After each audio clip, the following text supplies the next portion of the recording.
They fight for love, friendship, and justice. That's right, it's a magical boy anime? Huh.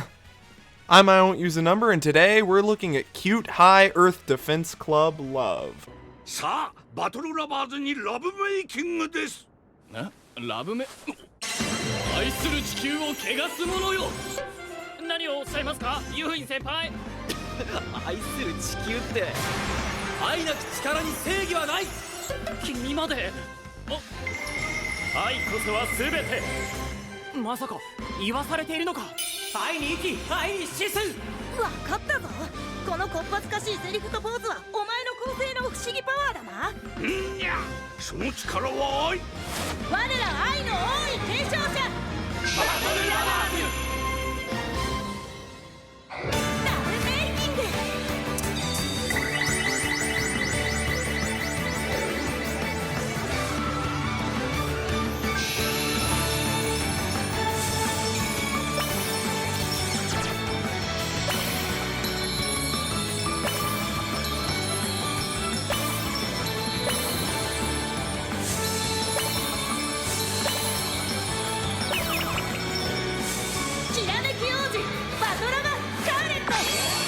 So, our 5 main characters are hanging out in a bathhouse because where else would a bunch of totally heterosexual anime pretty boys spend their free time?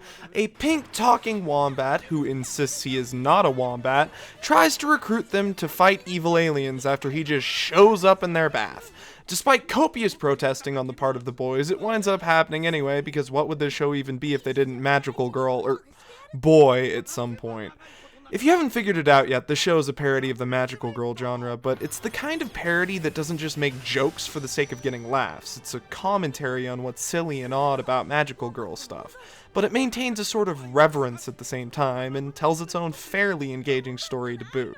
I'm utterly convinced that the author of this story adores magical girl shows. It never felt like it was laughing at the genre, more pointing out how over the top it can be by replacing the girls with pretty boys and just going a bit weirder in everything else and letting the comedy stem from that. Or maybe I'm reading too much into the show about pretty anime boys that transform into frilly outfits to fight evil with the power of love. Pretty much all the tropes you'd expect to see in more traditional magical girl shows are here in one way or another. They attend an all-boys school, they fight a ridiculous monster of the week that's transformed from some random schlub, we've got transformation sequences, we've got magical laser attacks, the standard group of handsome, charismatic anime pretty boys that change people into the monster of the week come off as rather different when their rival group is a bunch of dudes, and they of course trade out Yuri undertones for yaoi ones. There's no canon relationships as of the first season, but there's shipbait all over the damn place. So if you're into that, expect to walk out of this show with a few more ships in your fleet. The comedy that doesn't come directly from magical girl parody mostly comes from the characters being 1000% done with whatever situation they happen to be in, and one of them embracing it whole fucking heartedly. My favorite running joke is how everything related to magic in the show has the word love shoved in it somehow. The word gets thrown around so much that it becomes completely meaningless. I love it. I'm so sorry.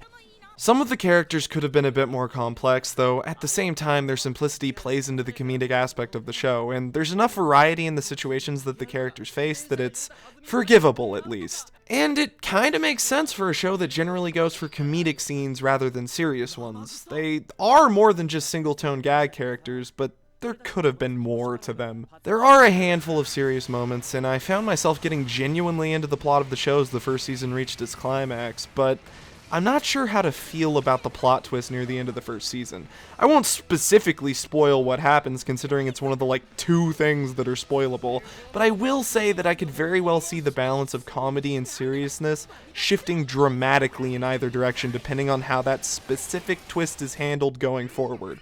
Plus, when I saw it, it kind of pissed me off. Still, if you're looking for a show that's just generally fun to watch and you have at least a passing familiarity with what makes a magical girl show tick, you'll probably enjoy this.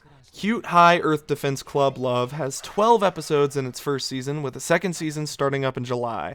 I'd say to watch 3 or 4 episodes to understand most of what this show will throw at you, though I should probably mention that the first episode has a running joke throughout it that I didn't get at all because I'm not really familiar with whatever the fuck Japanese food they kept referencing throughout that episode. Just don't let that turn you away. It's not a consistent issue after that episode. That said, this has been I Don't Use a Number. If you like this video, you can subscribe and maybe share it with your friends. Keep loving what you love. Love, love, love, love, love, love, love, love, love, love, love. And I'll see you next time with something else.